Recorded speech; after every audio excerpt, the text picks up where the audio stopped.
Hi friends, मैं अजीत शर्मा आपके अपने यूट्यूब चैनल एजुकेशनल प्लैनेट पर आपका स्वागत करता हूं। जैसा कि बच्चों हम लोग डीएलएड फोर्थ सेमेस्टर का क्लास कर रहे थे, तो आज ये चौथी क्लास है बच्चों। हम लोगों ने 3 क्लास अच्छी तरह से किया और ये चौथी क्लास है बच्चों। उन चीज़ों को आप लोग अच्छी तरह से सॉल्व करिए, देखिए और फिर आगे बढ़िए बच्चों। जो 3 क्लासेस हुई हैं उनको बढ़िया से सॉल्व करिए। तो ठीक है बच्चों, चलते हैं क्वेश्चन पर सीधे। बच्चों ये क्वेश्चन नंबर 31 में कह रहा है कि एक घटना की प्रायिकता 4/7 है। इसका प्रतिकूल संयोगानुपात है। बच्चों इसमें पूछा है प्रतिकूल संयोगानुपात। तो इस तरह का एक क्वेश्चन हम लोगों ने कर लिया पहले ही, तो इसको भी देखते हैं बच्चे। इसको भी हम लोग देखेंगे क्या है। जैसे एक प्रायिकता दिया है, घटना घटने की जो प्रायिकता है वो कितना दिया है, 4/7। तो इसको हम पी लिखते थे बच्चों। क्या लिखते थे, पी। जो घटना होती थी उसकी जब प्रायिकता हम लोग निकालते थे तो पी से लिखते थे।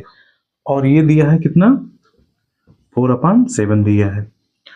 और घटना ना घटने की जो प्रायिकता होती है बच्चों, वो पी नॉट से लिखा जाता है। और पी नॉट ऐसे लिखा जाता है, ऐसे लिखेंगे पी और उसके ऊपर ऐसे बार लगा देंगे, तो इसको पी नॉट कहते हैं।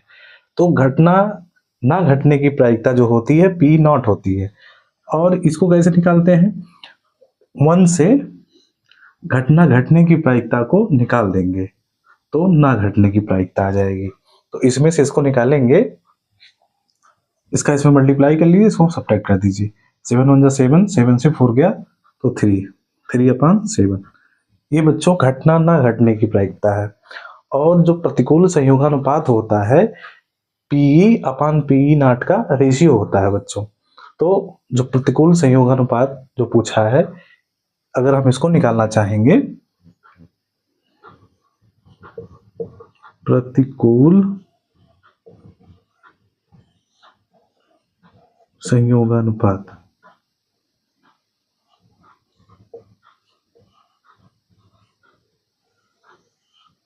इक्वल टू होता है बच्चों पीई नॉट अपन पी कर लेंगे और इसी को सॉल्व कर लेंगे, जो आएगा वो आंसर हो जाएगा। तो हमें पीई की वैल्यू 4/7 पहले से ही दिया था क्वेश्चन में, और पी नॉट की वैल्यू हम लोगों ने निकाला, तो यहां रख देंगे। तो 4 जो पी नॉट आया कितना है, 3/7 आया है। और इसकी जो वैल्यू आई है वो कितनी आई है बच्चों, पहले जो थी 4/7 थी, 4/7। ठीक है बच्चों, अब इसको ऐसे लिख लेंगे एक बार, 3/7 इंटू, ये बीच वाला इसके साथ जाता है ऊपर चला जाएगा, तो 7/4। 7 से 7 कैंसिल हो जाएगा। तो बच्चों क्या आया यहाँ, यह आया 3/4। इसका आंसर होगा। तो आंसर जो आया बच्चों वो क्या है, 3/4। ये इसका आंसर था। ठीक है बच्चों, और एक किस ऑप्शन में दिया हुआ है, ऑप्शन आ में दिया हुआ बच्चों, आ में दिया हुआ है क्या, 3:4। इसको ऐसे भी लिखा जा सकता है। तो ठीक है बच्चों, ये था क्वेश्चन, इसको देखिए, अच्छा क्वेश्चन है, इसको सॉल्व करिए आप लोग।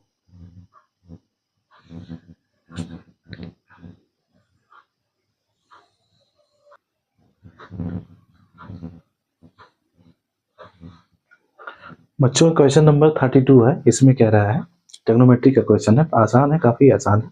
बस फार्मूला पता होना चाहिए और कैसे अप्लाई करना है ये पता होना चाहिए, नहीं तो बहुत ही आसान क्वेश्चन है बच्चों।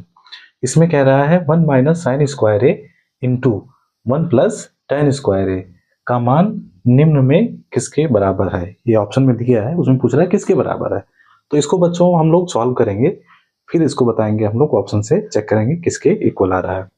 तो जैसे यहाँ 1 माइनस साइन स्क्वायर है, तो इसको ऐसे लिख लीजिए एक बार, 1 माइनस साइन स्क्वायर ये ऐसे एक ब्रैकेट में लिख ली। और दूसरा क्या दिया है, 1 प्लस टेन स्क्वायर ये।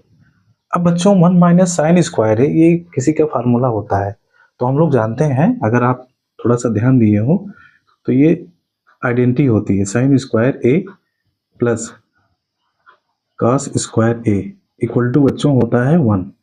ठीक है, तो 1 माइनस साइन स्क्वायर ए, आप इसको उधर लेके चले, साइन को उधर लेके चले जाएंगे तो इसके कॉस वैल्यू, कॉस स्क्वायर ये वैल्यू आ जाएगी। तो कॉस स्क्वायर जो ये होता है वो होता है 1 माइनस साइन स्क्वायर ये। ठीक है बच्चों, यही वैल्यू हम लोग यूज करेंगे। साइन स्क्वायर जहां 1 माइनस साइन स्क्वायर ये है उसके प्लेस पे कॉस स्क्वायर लिख लेंगे। तो यहाँ कॉस स्क्वायर लिख लीजिए, कॉस स्क्वायर ए। ठीक बच्चों, अब यहाँ 1 प्लस टेन स्क्वायर ए है, तो 1 प्लस टेन स्क्वायर का भी एक फार्मूला होता है।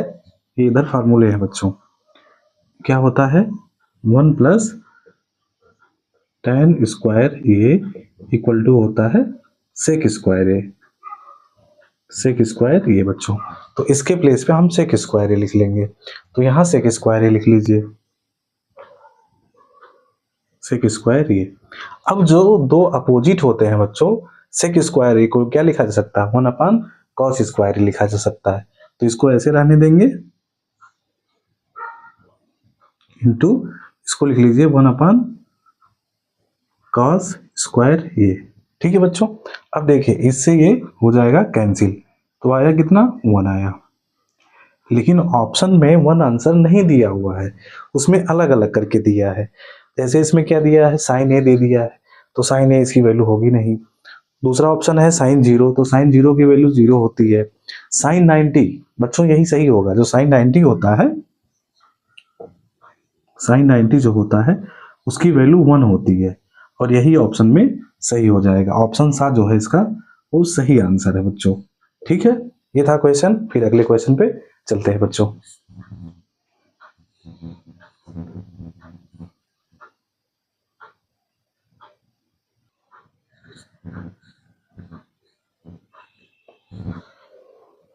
बच्चों ये क्वेश्चन नंबर 33 है। इसमें कह रहा है एक घनाभ से संबंधित क्वेश्चन पूछा है। तो इसमें कह रहा है 3 मीटर, 4 मीटर और 5 मीटर नापों के घनाभाकार गिफ्ट के पैकेट को पूरा पूरा ढकने के लिए, ढकने के लिए बच्चों, ढकने के लिए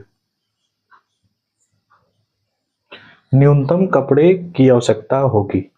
तो एक गिफ्ट है बच्चों, ऐसे जो गिफ्ट रहता है उसको हम लोग पैक करते हैं जब, तो पूरी तरह से उसको ढक देते हैं। तो वही कह रहा है वो घनाभाकार का गिफ्ट है, तो कह रहा है उसे ढकने के लिए कितने कपड़े की जरूरत पड़ेगी।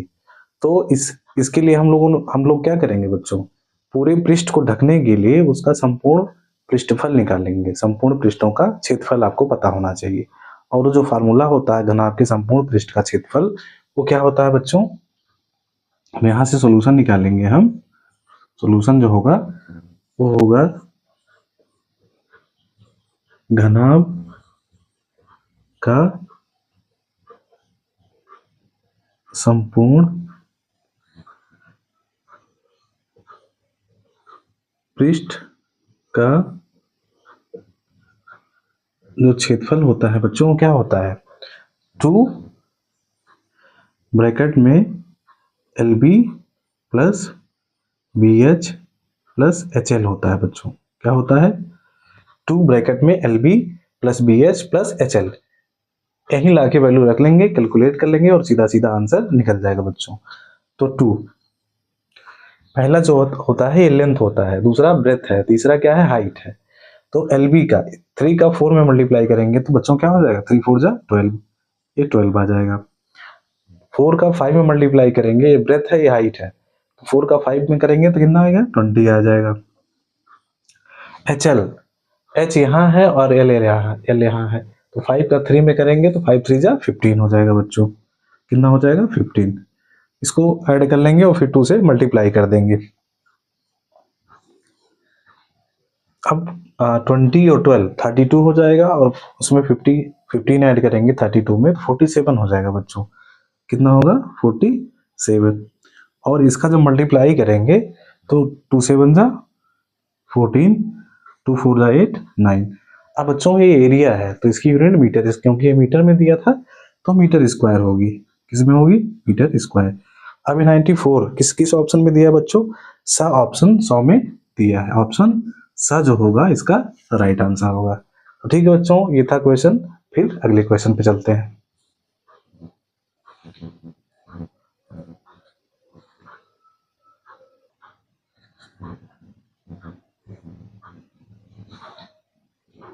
बच्चों एक क्वेश्चन नंबर 34 है, इसमें कह रहा है under root 2 power n equal to 64 हो तो n का मान है। n का मान पूछा है बच्चों। ये इसमें आपके सिलेबस में एक चैप्टर है सर्ट्स एंड इंडिसेस, इसको घातांक और कड़ी कहते हैं बच्चों। उसी चैप्टर का ये क्वेश्चन है, इसको हम लोग सॉल्व करते हैं। तो जैसे अगर कोई चीज रूट में दिया है तो इसको एक बार लिखेंगे पहले ऐसे 2 पावर n इक्वल टू 64। अब कोई चीज रूट में दिया है बच्चों, तो उसका अगर रूट हटाना है तो क्या करना पड़ेगा, दोनों तरफ का वर्ग करना पड़ेगा, स्क्वायर करना पड़ेगा। तो यहाँ लिखेंगे दोनों तरफ का वर्ग करने पर, दोनों तरफ का वर्ग करने पर। ठीक है बच्चों, अब दोनों तरफ वर्ग कर देंगे। तो इसका जब वर्ग करेंगे, रूट में 2 पावर n है, इसका ऐसे वर्ग करेंगे और फिर इसका भी वर्ग करना पड़ेगा, 64 का ऐसे आपको वर्ग करना पड़ेगा। अब जब कोई चीज रूट में रहता है, वर्ग करते हैं तो रूट हट जाता है बच्चों। तो यहाँ जो केवल रूट हट जाएगा तो बचेगा क्या यहाँ से 2 पावर n। ठीक है बच्चों, और 64 को कि पहले जो यहाँ है उसको हम 2 के पावर के फॉर्म में लिख लेंगे। तो 64 को जो लिखा जाता है, 64 क्या लिखा जाता है बच्चों, 2 पावर 5 जो होता है, जैसे 2 2 जा 4 2 जा 8 2 जा 16 2 जा 32 और 2 जा 64 हो जाएगा। तो 2 पावर 6 लिखा जाता है बच्चों। कितना लिखा जाता है, 2 पावर 6। अगर नहीं आ रहा है ये चीजें तो ऐसे आप 64 का ऐसे 64 को ऐसे लिख लीजिए और फिर आप ऐसे 2 से डिवीजन करते चले जाइए, ऐसे ऐसे करते चले जाइए। ठीक है बच्चों, 8 4 फिर 2 और फिर लास्ट में फिर 2 जाएंगे, ऐसे देख लीजिए 1 2 3 4 5 6 ऐसे आया बच्चों ये। अब यहाँ ऐसे इसको ऐसे लिख लीजिए, 64 को 2 पावर 6 लिख लेंगे। ठीक है बच्चों, और फिर यहाँ पावर 2 है तो ऐसे लगा लेंगे।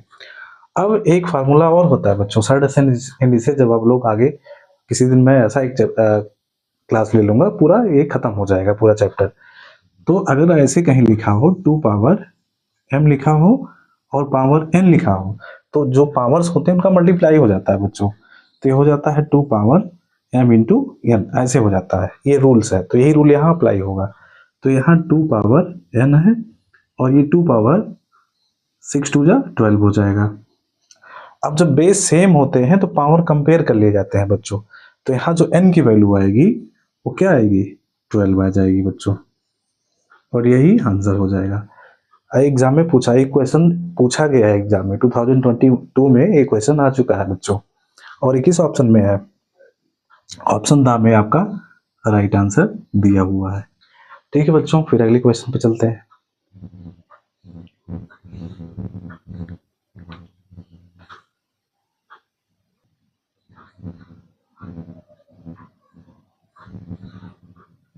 बच्चों एक क्वेश्चन नंबर 35 है, इसमें कह रहा है क्या, एक सम चतुर्भुज के विकर्णों की लंबाई 8 सेंटीमीटर और 6 सेंटीमीटर है, इसका परिमाप होगा।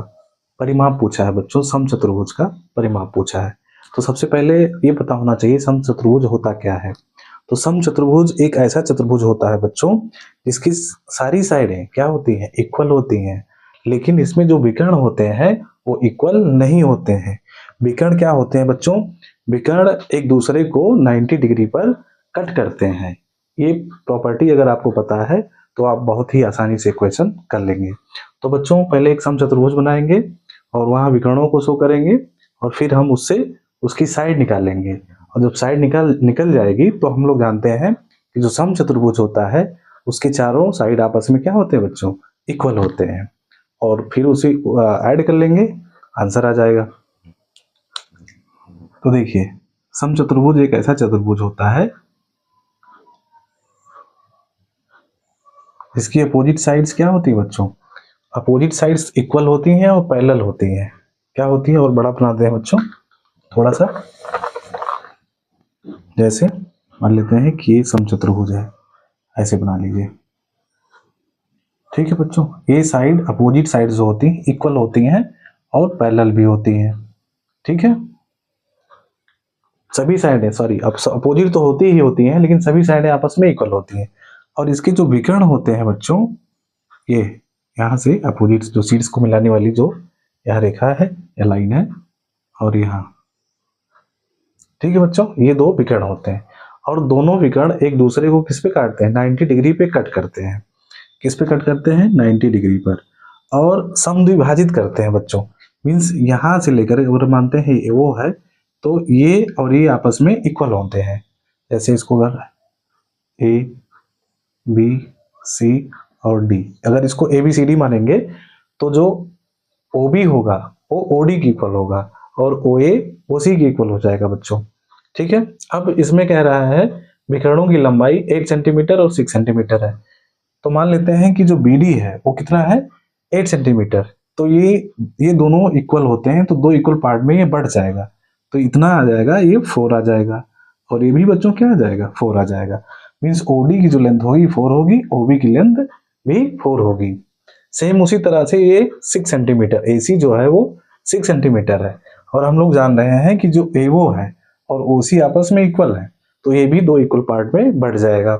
तो ये भी जो ओए होगा वो 3 सेंटीमीटर आ जाएगा, और ओसी भी कितना आ जाएगा बच्चों, 3 सेंटीमीटर, 3 cm। ठीक है बच्चों, अब देखिए ये हमें क्या मिल गया, यहाँ जो डी ओ सी एक राइट एंगल ट्रायंगल मिल गया, और ये जो है इसका वो कर्ण है बच्चों, इसका ये हाइपोटेनियस है। क्या है, हाइपोटेनियस डीसी। अब इसमें हम पाइथागोरस लगा करके हम डीसी निकाल लेंगे, और डीसी निकालने के बाद चारों साइडों को ऐड कर लेंगे, क्योंकि जो डीसी की लेंथ होगी वही बीसी की होगी, वही एबी की होगी और वही एडी की होगी। तो हम डीसी निकालेंगे, तो पाइथागोरस होता है बच्चों, ये विकर्ण है, सॉरी ये क्या है, कर्ण है, हाइपोटेनियस है। डीसी का स्क्वायर इक्वल टू क्या होगा बच्चों, ओडी का स्क्वायर प्लस ओसी का स्क्वायर, ओडी का स्क्वायर प्लस ओसी का स्क्वायर। ठीक बच्चों, ओडी की वैल्यू जो है 4 दी है, तो यहां लिखेंगे 4 का स्क्वायर, प्लस ओसी की जो वैल्यू दी है वो 3 दिया है, 3 सेंटीमीटर, तो 3 सेंटीमीटर का स्क्वायर, 4 का स्क्वायर 16, 3 का स्क्वायर 9। बच्चों इसको ऐड करेंगे 25 आएगा। अब ये डीसी बच्चों, डीसी स्क्वायर की वैल्यू है, तो जो डीसी आएगा वो इसका क्या होगा, स्क्वायर रूट होगा। तो 25 का स्क्वायर रूट कितना होता है बच्चों, 5 हो जाएगा, 5 सेंटीमीटर।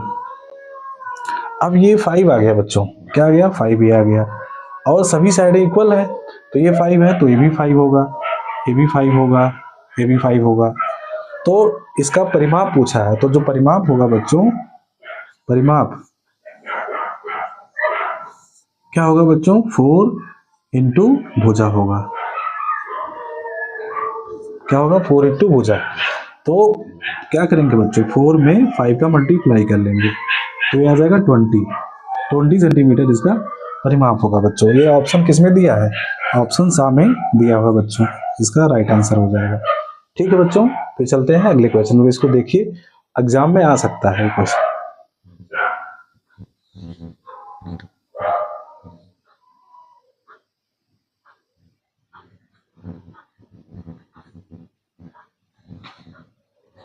बच्चों क्वेश्चन नंबर 36 है, इसमें क्या कह रहा है, ट्रिग्नोमेट्री का एक क्वेश्चन है, उसमें वैल्यू पूछा है, सीधा सीधा उसकी वैल्यू रख देंगे और आंसर मिल जाएगा बच्चों। तो कह रहा है साइन 60 का मान कह रहा है, तो साइन 60 की वैल्यू आपको पता होना चाहिए। जितने भी वैल्यू होते हैं sine 60, sine 30, sine 45, sine 60, sine 90, ये आपको पता होना चाहिए। इसी में साइन कॉस, टेन कॉट से कॉसेक, इन सबकी वैल्यू पता होनी चाहिए 90 तक, तो आपको कोई दिक्कत नहीं होगी बच्चों। तो साइन 60 की जो वैल्यू होती है वो कितनी होती है बच्चों, साइन 60 इसकी जो वैल्यू होती है वो √3/2 होती है। ठीक है बच्चों, तो यही ऑप्शन सही हो जाएगा। लेकिन जैसे कभी आपसे पूछ लिया साइन 0 की वैल्यू 0 होती है, जो साइन 30 होता है बच्चों उसकी वैल्यू 1/2 होती है, जो साइन 45 होता है बच्चों उसकी वैल्यू 1/√2 होती है। तो ये सब चीजें आपको पता होना चाहिए बच्चों। फिर जैसे मान लेते हैं साइन 60, तो आप लोगों ने निकाला अभी साइन 60 कितना होता है, √3/2 होता है। साइन 90 जो होता है बच्चों कितना होता है, साइन 90 1 होता है। ऐसे सब वैल्यू आपको टिप पे लर्न होनी चाहिए बच्चों, तब क्वेश्चन में कहीं दिक्कत नहीं होगी आपको। ठीक है बच्चों, फिर अगले क्वेश्चन पे चलते हैं।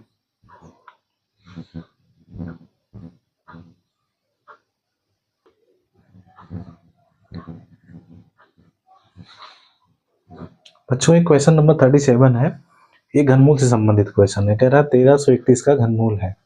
बच्चों ये आप अगर याद हो तो ये 11 का क्यूब है, 11 का ही 3 बार मल्टीप्लाई करेंगे तो क्या आएगा, 1331 आएगा। ठीक है, तो 1331 का जो घनमूल होगा क्या होगा, 11 होगा बच्चों।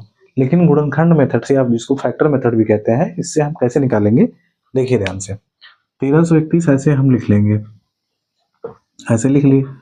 अब ये जो कैंसिल होगा बच्चों, 11 से केवल कैंसिल होगा, 11 से कैंसिल होगा तो 11 1 जा 11, ठीक है, बचा 2, तो 11 2 जा 22, और यहाँ 1 हो जाएगा तो 11, तो 121 आया।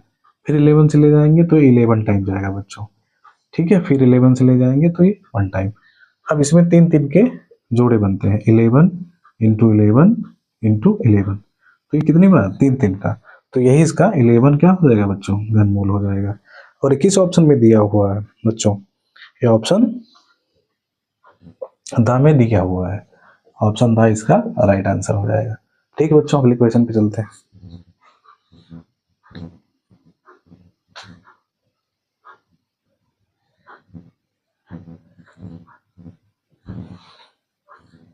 बच्चों क्वेश्चन नंबर 38 है, इसमें कह रहा है कि 26 का स्क्वायर प्लस 32 का square plus question mark equal to 64।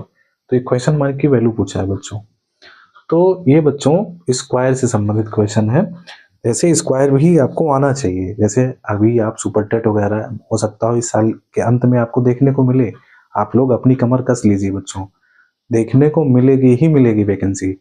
बहुत सारे अफवाह फैलाया जा रहा है कि हो सकता हो कि ना आए, हम लोगों को पॉजिटिव रहना है बच्चों, तो वैकेंसी आएगी ही आएगी, और पूरी तरह से आपका किसी भी सब्जेक्ट में बैक नहीं लगना चाहिए।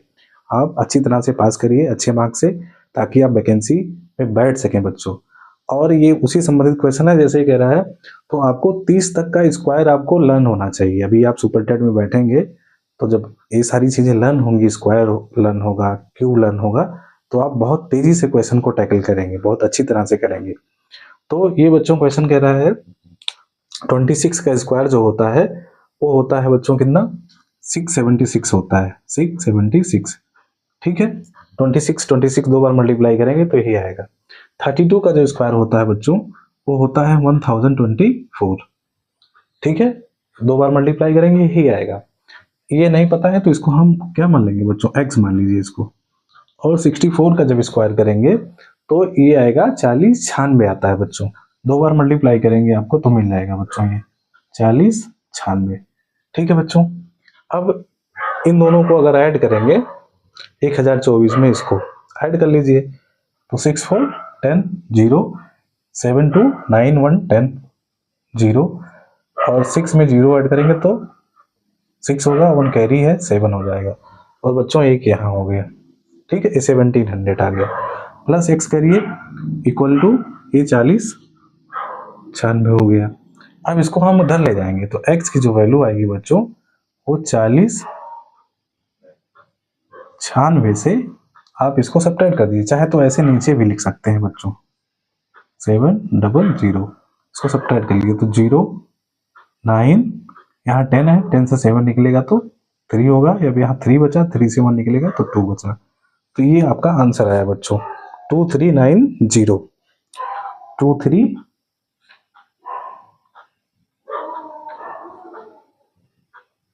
सॉरी बच्चों यहाँ 6 से 0 निकलेगा तो 6 होगा, ये ऑप्शन सही होगा 2396, और ये ऑप्शन वहां में बच्चों दिया हुआ है, ऑप्शन वहां में दिया हुआ है, ठीक बच्चों।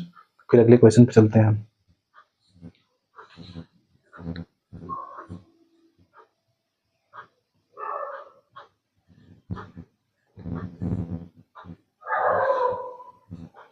बच्चों एक क्वेश्चन नंबर 39 है, इसमें कह रहा है 1 से 50 तक की संख्याओं का औसत माध्य है। औसत माध्य पूछा है कि 1 से 50 तक की जो संख्याएं होती हैं उनका औसत माध्य क्या होगा।